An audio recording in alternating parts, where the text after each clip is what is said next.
Hello everyone, how are you all? I hope you all are fine and feeling safe.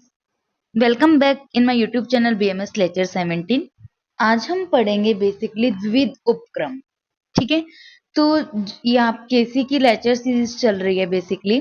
तो द्विविध उपक्रम जो है ये आपके पेपर फर्स्ट का पार्ट ए में है। द्विविध उपक्रम, द्विविध का मतलब होते हैं दो, ठीक है। तो उपक्रमस्य ही द्विविध द्विविध द्विविध उपक्रमतः एक संतर्पसत्ता द्वितीयम अपतर्पणश्च, ठीक है। इन्होंने बोला है कि जो उपक्रम होते हैं दो की बात अगर करते हैं तो एक होता है संतर्पण, एक होता है अपतर्पण। ये बेसिकली आपके भागवत जी ने ये बात बताई है कि जो आपके उपक्रम होते हैं ये टू टाइप की बताई है बेसिकली भागवत जी ने, डेट से संतर्पण एंड अपतर्पण। संतर्पण को बेसिकली भृंगण चिकित्सा भी करते हैं, मतलब आप ये समझ सकते हो। जैसे संतर्पण मतलब कि उसको और ज्यादा मोटा करना, भृंगण करना।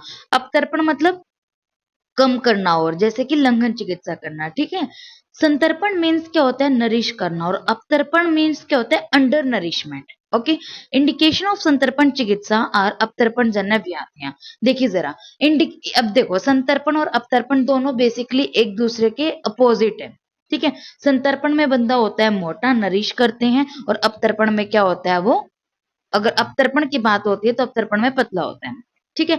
तो संतर्पण चिकित्सा किस में करनी होगी, जिसमें पहले अपतर्पण जन्य चिकित्सा जो अपतर्पण जन्य व्याधियां होंगी, जो जो बंदे पहले ही पतले होंगे उन्हीं को तो मोटा करने का फायदा है ना। तो जैसे कि क्षय, शोष, वात व्याधि, इन सब में हमें क्या करने की जरूरत है, संतर्पण, नरिशमेंट देने की जरूरत है। और जबकि अपतर्पण में किसकी जरूरत है, जो संतर्पण व्याधियां हैं, जैसे प्रमेह हो गया, स्थूल्य हो गया, कुष्ठ हो गया, ये होते हैं। अंडरस्टूड। संतर्पण मतलब कि उसको मोटा करना, अपने माइंड में सिर्फ याद करने के लिए इतना बनाओ। और अपतर्पण मतलब पतला करना। अब पतला किसमें करना है, जो पहले मोटा होगा, ठीक है। और मोटा किसको करना है, जो पहले पतला होगा। इसके अंदर द्विविध उपक्रम बताइए, तो इसके अंदर 6 टाइप ऑफ थेरेपीज चलती हैं बेसिकली। एक तो द्विविध होती है, द्विविध उपक्रम also include 6 type of therapies. षड्विध उपक्रम आता है, जैसे लंघन, भृंगण, लंघन, देखो लंघन, रुक्षण, स्वेदन, भृंगण, स्नेहन और स्तंभन होता है। तो जो आपकी लंघन है और जो रुक्षण है और जो स्वेदन है, ये तो आती है आपकी अपतर्पण के अंदर, क्योंकि लंघन में भी कम होएगा, रुक्षण चीजें करेंगे, बात वाली चीजें करेंगे, और स्वेदन करेंगे तब भी क्या होगा, दोष बाहर ही निकलेंगे, है ना। तो लंघन, रुक्ष और स्वेदन, ठीक है। रस, लंघन, लंघन में क्या है, जो रस है वो उसका अपतर्पण हो जाता है, ठीक है जी। ऐसे आपको याद रखना है। तो लंघन, रुक्षण और स्वेदन आता है। और भृंगण, स्नेहन और स्तंभन से क्या होगा, आपका संतर्पण होता है, ठीक है। अब आती है अपतर्पण उपक्रम। अपतर्पण क्या है, बेसिकली संतर्पण आपको बता दिया मैंने क्या होता है, ठीक है, इसके बारे में बता दिया। अपतर्पण क्या होता है, दिस टाइप ऑफ इंक्लूड लंघन चिकित्सा। अपतर्पण के अंदर बेसिकली कौन सी चिकित्सा आती है, लंघन चिकित्सा। जैसे कि जो आपकी आम दोष जन्य उनमें यूज होते हैं, आम किसमें अपतर्पण चिकित्सा यूज होती है, जो आम दोष जन्य है या फिर जो संतर्पण जन्य व्याधियां हैं, उनमें आप क्या करते हो, अपतर्पण करते हो। तो अपतर्पण भी बेसिकली 3 टाइप का है, लंघन, लंघन पाचन और दोष अपसेचन होता है, ठीक है। और लंघन भी 2 टाइप के होते हैं, एक शोधन चिकित्सा, एक शमन चिकित्सा। और 10 टाइप ऑफ लंघन चिकित्सा बताई हुई है। आपको इसमें याद रखना है, जो 4 है ना, ये तो आपके संशोधन है, वमन, विरेचन, बस्ती और नस्य। फिर आता है जो आप शोधन चिकित्सा में आपके पास आएगा, नेक्स्ट पॉइंट आता है शोधन और शमन। तो शमन चिकित्सा में बताया हुआ है कि वो 7 टाइप की होती है, डेट्स इज श्रुत, त्रिट, व्यायाम, दीपन, पाचन, श्रुत, त्रिट, व्यायाम, आतप, मारुत। अगर आप इसी को बार बार याद करोगे, डेट्स इज दीपन, पाचन, श्रुत, त्रिट, व्यायाम, आतप, मारुत, तो इसके अंदर उसमें से एक तो दीपन्य है, ठीक है, और एक इसमें श्रुतनीय है, ठीक है। त्रिट तो प्यासक तो है इसके अंदर, और उसकी जगह यहाँ पे क्या है, उपवास है, समझ आया। दीपन्य है, ठीक है, और इसमें श्रुतनीय है, उसकी जगह क्या है, यहाँ पे लंघन आता है, ठीक है। तो ये आपके इन्होंने लंघन के टाइप बताए हैं। आई रिपीट, बेसिकली अपतर्पण में होता क्या है, अपतर्पण में लंघन चिकित्सा की जाती है या फिर हाँ, लंघन चिकित्सा बेसिकली की जाती है। तो जो अपतर्पण होता है वो 3 टाइप से है, लंघन, लंघन पाचन, दोष अपसेचन। और लंघन भी आगे 2 टाइप से है, समन और शोधन चिकित्सा।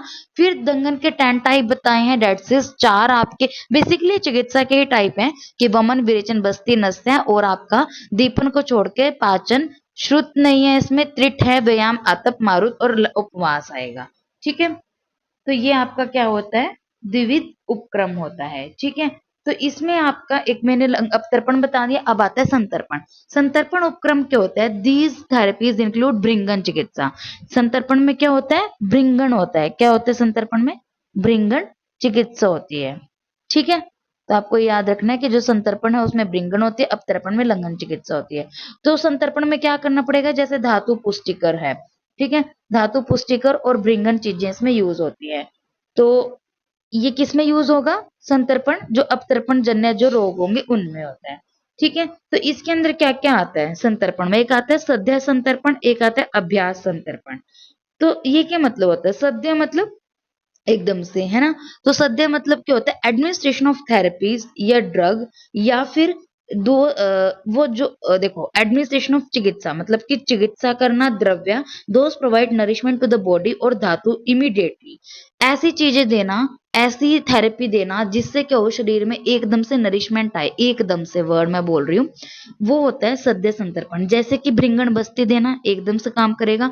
भृंगण द्रव्य उसको खिलाना, जैसे द्राक्षा, खजूर, डाडिम, परुष्कर, वृक्षामल, एकदम से क्या होगा, उसमें बल आएगा। ठीक है, नेक्स्ट बात करते हैं अभ्यास संतर्पण। अभ्यास मतलब नरिशमेंट थेरेपी डेट इंक्लूड भृंगन द्रव्य प्रयोग, मतलब वो लंबे समय से लेता आ रहा है। ठीक है, कि वो भृंगन द्रव्य खाता है, धातु पुष्टिकर आहार विहार लेता है, जैसे दूध घी का नित्य सेवन करते हैं कुछ लोग, कुछ लोग मधुर, अम्ल, शीत, स्निग्ध, मृदु गुण वाले ये भृंगन आहार सेवन करते हैं, या फिर जो अनुवासन बस्ती लेते हैं, अभ्यंग लेते हैं। ठीक है, तो ये सब आपके अभ्यास में आता है।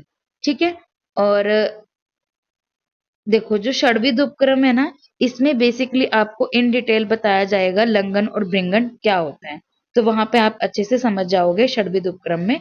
तो जो द्विविध उपक्रम होता है ना, वो 15 मार्क्स के लिए पूछा तब जाएगा, क्योंकि द्विविध उपक्रम के अंदर ही आपको मैं बताती हूँ, इसी के अंदर आपका क्या आता है, षड्विध उपक्रम आता है द्विविध के अंदर ही। ठीक है, तो अगर आपसे अलग से द्विविध उपक्रम पूछते हैं तो वो बेसिकली 2 या 4 मार्क्स में पूछ सकते हैं, और अगर आपको 10 में पूछा जाए तो वहां पे आपको षड्विध उपक्रम भी डिटेल में बताने पड़ेंगे। ठीक है, तो क्या आया इसके अंदर, बेसिकली द्विविध होते हैं, संतर्पण, अवतर्पण। संतर्पण कौन सी चिकित्सा होती है, भृंगन चिकित्सा, और अवतर्पण लंघन चिकित्सा होती है। अवतर्पण के अंदर लंघन चिकित्सा मतलब कि जैसे इसके लंघन, लंघन पाचन, दोष अवशेषण, और लंघन चिकित्सा शोधन और शमन होती है, और इसके अंदर वो 10 जो बताए हैं वो बताना है। ठीक है, और इसके अंदर आपका संतर्पण में क्या आएगा, सद्य संतर्पण और अभ्यास संतर्पण आता है। यहाँ पे द्विविध उपक्रम कंप्लीट हो गया। अगर आपको इसमें कोई डाउट है तो आप मुझे कमेंट कर देना, और जिसने मेरे चैनल को सब्सक्राइब नहीं किया तो please subscribe my channel, like share comment on my video, and thank you so much for watching my video.